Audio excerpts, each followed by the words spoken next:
Hello friends, welcome back to my YouTube channel. Viewers, आज हम छोटे छोटे वर्ड्स के मीनिंग को जानेंगे। जैसे वुड लाइक टू का क्या मतलब होता है, हैव टू कहाँ लगता है, हैज़ टू का क्या क्या यूज़ है। तो इसी तरह के वर्ड्स को आज हम सीखेंगे। तो सबसे पहला वर्ड जो है वो है हमारा would like to. Would like to का मतलब होता है चाहूँगा, यानी जहाँ सेंटेंस में चाहूँगा, चाहूँगी इसकी बात हो वहाँ हम यूज़ करते हैं वुड लाइक टू। जैसे मैंने बोला, मैं तुमसे एक बार मिलना चाहूँगा। मैं तुमसे एक बार मिलना चाहूँगा, इसके लिए हम इंग्लिश में कहेंगे I would like to meet you once. Once यानी एक बार। I would like to meet you once, मैं तुमसे एक बार मिलना चाहूँगा। नेक्स्ट सेंटेंस है सेंटेंस नंबर सेकेंड, क्या तुम मेरे साथ डांस करना चाहोगी। क्या तुम मेरे साथ डांस करना चाहोगी। Would you like to dance with me. Would you like to dance with me, क्या तुम मेरे साथ डांस करना चाहोगी। I would like to meet you once, मैं तुमसे एक बार मिलना चाहूँगा। Let's move to the next sentence. Sentence number three, क्या तुम पीटना चाहोगे। जैसे मजाक में कह देते हैं कि क्या तुम पीटना चाहोगे। Would you like to beat. Would you like to beat, क्या तुम पीटना चाहोगे। Would you like to beat. Next sentence है सेंटेंस नंबर फोर, क्या तुम पिटना चाहोगे। क्या तुम पिटना चाहोगे, इसके लिए हम कहेंगे would you like to be beaten.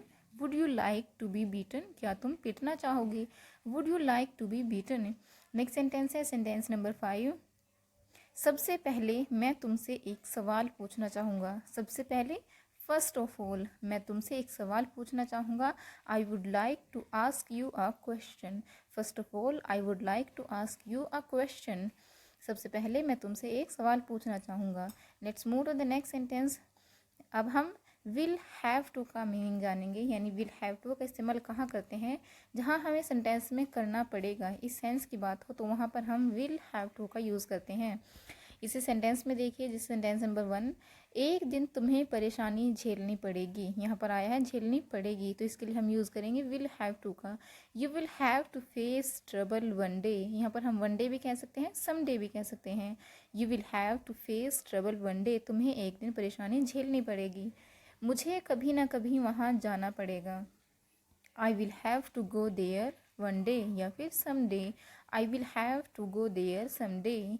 I will have to go there some day, मुझे कभी ना कभी वहाँ जाना पड़ेगा। नेक्स्ट सेंटेंस है सेंटेंस नंबर थ्री, क्या मुझे यह भी करना पड़ेगा।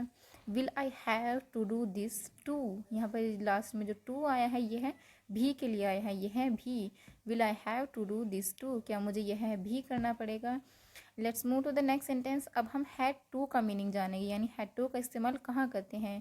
हैड टू का इस्तेमाल हम वहाँ करते हैं जहाँ सेंटेंस में करना था, करना पड़ता था, फिर करना पड़ा, इस सेंस में बात हो। जहाँ सेंटेंस के लास्ट में ये वर्ड आए वहाँ पर हम हैड टू का इस्तेमाल करते हैं। चलिए इस सेंटेंस में देखते हैं। जैसे सेंटेंस नंबर वन, हमें वहाँ रोज़ जाना पड़ता है। यहाँ पर आया ना पड़ता था, हमें वहाँ रोज़ जाना पड़ता था, इसके लिए हम यूज़ करेंगे we had to go there daily. We had to go there daily, हमें वहाँ रोज़ जाना पड़ता था। नेक्स्ट सेंटेंस है सेंटेंस नंबर टू, मुझे जाना था। मुझे जाना था। I had to go. I had to go, मुझे जाना था। नेक्स्ट सेंटेंस है सेंटेंस नंबर थ्री, मुझे जाना पड़ा। जहाँ पर मुझे जाना पड़ा इस सेंस में बात हो तो वहाँ पर भी हम आई हैड टू गो का यूज़ करेंगे। आई हैड टू गो, मुझे जाना पड़ा। Let's move to the next sentence. Sentence number four, क्या तुम्हें यह काम करना था। क्या तुम्हें यह काम करना था। Had you to do. Had you to do this work. Had you to do this work, क्या तुम्हें यह काम करना था। Had you to do this work. Next sentence है सेंटेंस नंबर फाइव, उसे किससे मिलना था। उसे किससे मिलना था। Whom had he to meet. Whom had he to meet, उसे किससे मिलना था। Whom had he to meet. Let's move to the next sentence. अब हम हैज़ टू और हैव टू का मीनिंग जानेंगे। हैज़ टू या हैव टू जहाँ भी सेंटेंस में आए उस वहाँ पर हम सेंटेंस के लास्ट में आता है करना है या फिर करना पड़ता है। जब सेंटेंस में इस सेंस में बात हो करना है या फिर करना पड़ता है, वहाँ पर हम या तो हैज़ टू का यूज़ करेंगे या फिर हैव टू का यूज़ करेंगे। चलिए इसे सेंटेंस में देखते हैं। सेंटेंस नंबर फर्स्ट, हमें वहाँ रोज़ जाना पड़ता है। हमें वहाँ रोज़ जाना पड़ता है। We have to go there daily. We have to go there daily, हमें वहाँ रोज़ जाना पड़ता है। नेक्स्ट सेंटेंस है सेंटेंस नंबर टू, उसे प्यार से बात करनी पड़ती है। उसे प्यार से बात करनी पड़ती है। He has to speak politely. He has to speak politely, उसे प्यार से बात करनी पड़ती है। नेक्स्ट सेंटेंस है सेंटेंस नंबर 3, मुझे जाना है, मुझे जाना है। I have to go, I have to go, मुझे जाना है। Let's move to the next sentence, sentence number 4। जैसे आपने बोला कि मुझे नहीं जाना है, अभी हमने बोला मुझे जाना है, अब मैंने बोला मुझे नहीं जाना है। नहीं के लिए हम नोट लगाएंगे, I have not to go, I have not to go. हम हैव नॉट को कॉन्ट्रैडिक्ट करके हैवंट पढ़ सकते हैं, I haven't to go, I haven't to go, या फिर I have not to go. Next sentence है सेंटेंस नंबर 5, राम को कहीं नहीं जाना है, राम को कहीं नहीं जाना है। Ram has not to go anywhere, Ram has not to go anywhere. Next sentence है सेंटेंस नंबर 6, राम को घर आना है, राम को घर आना है। Ram has to come home, Ram has to come home, Ram को घर आना है, मुझे नहीं जाना है, I have not to go.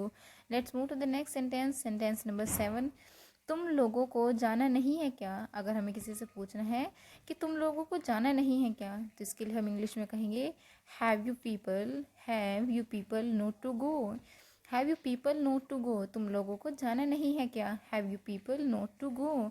Next sentence है सेंटेंस नंबर 8, उसे कहाँ जाना है, उसे कहाँ जाना है। इसके लिए हम कहेंगे where has he to go, where has he to go, उसे कहाँ जाना है। Let's move to the next sentence. अब हम मस्ट का और मस्ट हैव का यूज़ जानेंगे। जैसे मस्ट के लिए हम यूज़ करते हैं चाहिए या फिर ज़रूर, और मस्ट हैव का इस्तेमाल हम वहाँ करते हैं जहाँ सेंटेंस में चाहिए था की बात हो रही हो। मस्ट चाहिए या फिर ज़रूर, मस्ट हैव चाहिए था। देखिए फर्स्ट सेंटेंस में, जैसे पापा बीमार हैं, तुम्हें उन्हें देखने जाना ही चाहिए। Dad is unwell, dad is unwell, you must go to see him, dad is unwell, you must go to see him. पापा बीमार हैं, तुम्हें उन्हें देखने जाना ही चाहिए। नेक्स्ट सेंटेंस है सेंटेंस नंबर 2, हमें अपने माता पिता की सेवा करनी चाहिए, हमें अपने माता पिता की सेवा करनी चाहिए। We must serve our parents, we must serve our parents. Next sentence है हमें अपने देश की सेवा करनी चाहिए। इंग्लिश में क्या कहते हैं ये आप हमें कमेंट करके बताइएगा। और अगर आपको हमारी वीडियो पसंद आई हो तो प्लीज़ वीडियो को लाइक शेयर एंड चैनल को सब्सक्राइब करना ना भूलिएगा। Thanks for watching.